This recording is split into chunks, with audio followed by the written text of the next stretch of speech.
Welcome back to another episode of Papa Tom's Take. This is one of the series of interviews with candidates for positions in Athens, Ohio area. I have the blessing of the Democrat Communication Committee for doing this, so we're legit.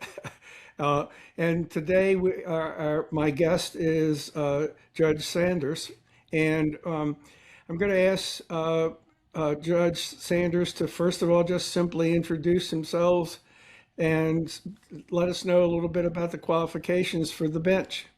Thank you. I appreciate it. I am the juvenile probate court judge of Athens County. I was elected in 2020. My term started officially in 2021. I had the luxury of campaigning during COVID.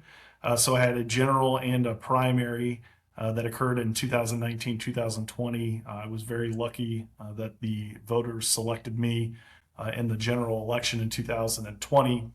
When I did take the bench, my predecessor had passed away, so I was actually appointed by Governor DeWine early to take the bench because it was vacant. And we hit the ground running. It's something that I'm very passionate about.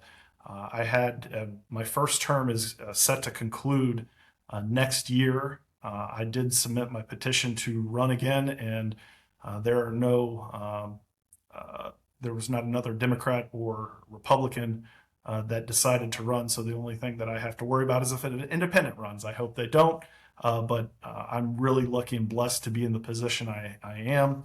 Prior to being a juvenile probate court judge, I was with the Athens County Prosecutor's Office for approximately 5 years, where I handled a slew of things. I was responsible for our civil division, but more importantly, I was in charge of and dealt with child abuse cases, and where I was able to see a child at absolutely the worst moment, and then I was able to provide them a voice in court. But more importantly, it was about establishing relationships with those children and families that I dealt with to see what happened next or what I could do to support that child and or family after the case was done. I've always been a big proponent of our next generation. I love to provide a helping hand to kids and families, especially in this community.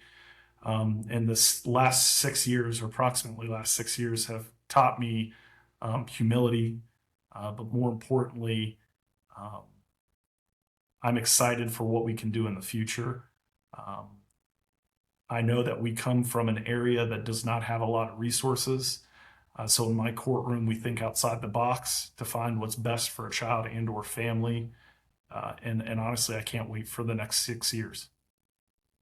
So, break it down for the novice here. What does it really mean, probate juvenile division? What does Sure. that mean? So I'm the only judge in Athens County that has two different divisions that I handle. So I'm in charge of two separate courts. And I'll start with juvenile court because juvenile court takes about, I would say, close to 85% of my time. It might even be more than that. So in juvenile court, there are juvenile delinquencies or crimes that are alleged crimes that have been committed by juveniles. So I handle all of those. It goes from traffic violations to assaults to thefts to high-end felonies. And in the juvenile delinquency world, it's about rehabilitation. What can we do to help a youth? So I'm really proud to have a stat that I've only sent 5 children to the Department of Youth Services, which I would like to say is kid prison. It's something that I absolutely, as a judge, try to avoid. I try to exhaust all other options. And I'm pretty proud that I have a good staff where we work together, try to find other outlets, more to provide education and redirection for youth. So juvenile delinquencies is a big part of the court. I handle several hundreds of cases each year. We have several programming items that we use to utilize to help our youth, and I'll talk about those a little bit later. But I also, a big chunk of the time that I use in my courtroom is for abuse, neglect, and dependency cases. That's cases that are filed by the Athens County Children's Services Agency alleging a child to be abused, neglected, and or dependent. And when we have those cases, a lot of the times I see a family at its lowest point or a child at its lowest point. And I focus on a lot of these cases of how to get a family back reunified or how to give them the services and support they need to be successful in the future. There's also private custody cases. So if a child is born out of wedlock and there are custody issues, that is determined through juvenile court. So it could be custody, parenting time, visitation. And that's really the big chunk of what is done in juvenile court. Probate court, and when I explain it, I have second graders from Morris and Gordon come in each year. And when I explain to them, juvenile court is towards the beginning of your life and probate's towards the end for the most part. So probate court's dealing with end of life for the most part or afterlife. So when a person passes away, most individuals have assets. And my job is to facilitate of where those assets go, whether it's to family members, whether it's through a will, a trust. I also handle if there's will contest, if there's people that don't agree how property should be divided.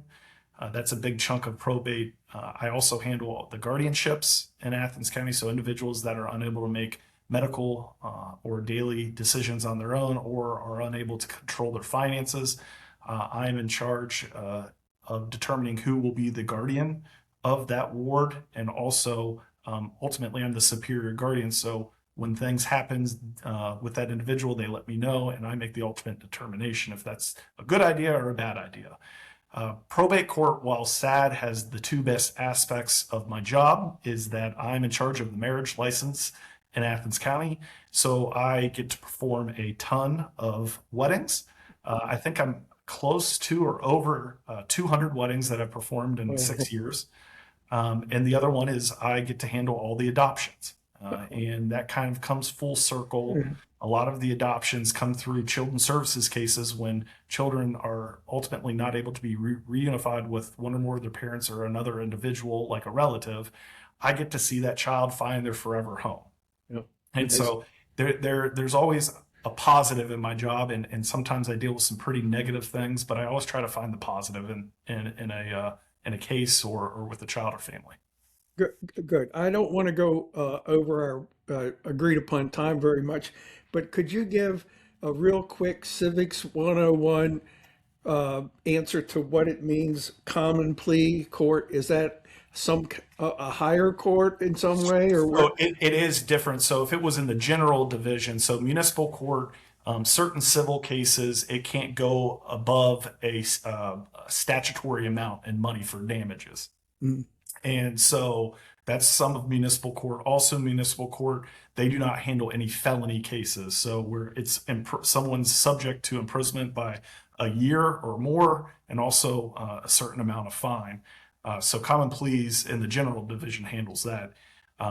Luckily, juvenile courts latched on to common pleas. So but I handle misdemeanors, felonies, you name it. There's no jurisdictional amount that is that cuts me off, say to so, with municipal court. Now, I know from talking with other people in the community that you have some programs outside the actual courtroom Yes. that people are really excited about. So we have a few minutes left. Tell us about it. Yeah, so when I first took the bench, was right during COVID. And when we were coming out of COVID, one thing I really noticed is, and I've always had a problem or just an issue with this, is that truancy is one thing I handle. So when children miss so many hours in a school year, they're considered absenteeism, or there's truancy or habitual truancy. And ultimately the school could file charges on them.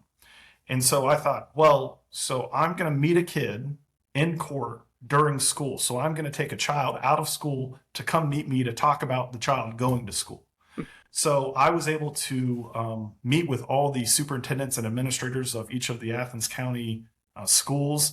And we thought it would be a really good idea if I would just go meet those kids in school rather than charges being filed to see if we can navigate or help them overcome barriers, whether it's transportation, housing, food insecurity, whether there's potential dangers in the home. And so I got really creative with the name and called it School Court. While it's a very boring name, I go to each school district once a month and talk with several kids. In fact, today I was at Alexander and it was a fantastic session. I love meeting these kids. Family members can come. I only do it with parent permission. And I think we've gotten some pretty good results with kids that open up. And what I really want them to see is to trust the juvenile justice system and not see me as someone in a black robe, but as someone that can help. A couple of the other programs that I've partnered with, SEO CrossFit, that's now in the Plains, kids that are on probation or diversion, I have a grant to send those youth that would like to participate in CrossFit. They get to go there for free. We could also provide them with gym clothing, footwear. Again, not mandatory, but if we want someone that feels like they want to interact with some physical workout, Jolene Cork, who is the owner of SEO CrossFit, is also trauma trained. So at the end of each session, she's meeting with the kids individually, talking with them, getting to know them. Again, it's about trust and having a positive person in your life. The last major program that I have started is the Esteem program. It's a diversion program with individuals that are caught with explicit images on their phones or so-called sexting. We give them a chance to be educated and redirected with that issue. A lot of them don't understand the magnitude of those offenses. They don't understand what could happen to them, and they don't understand the dangers that they could fall into with a person on the internet. So we give them a chance to learn and to be redirected. And if they successfully complete that program, their case is not even filed. It's dismissed. It's not there. It gives them a second chance, so to say. So thank you very much for spending this time with me this afternoon. I really appreciate it. Take care. Take care. Have a good day.